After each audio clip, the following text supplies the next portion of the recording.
Selfs in die stormweer, is God in beheer.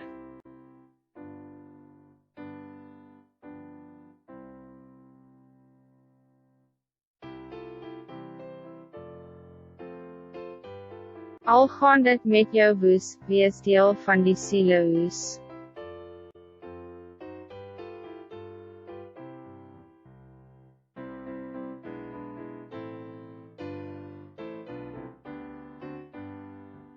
As Jesus jou red, het jy 'n nuwe gebed.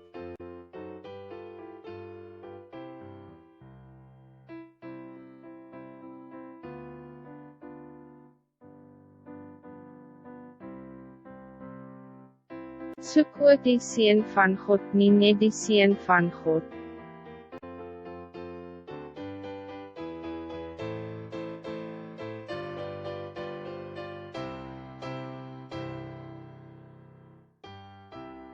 Al is jy 'n kind, kan jy Jesus vind.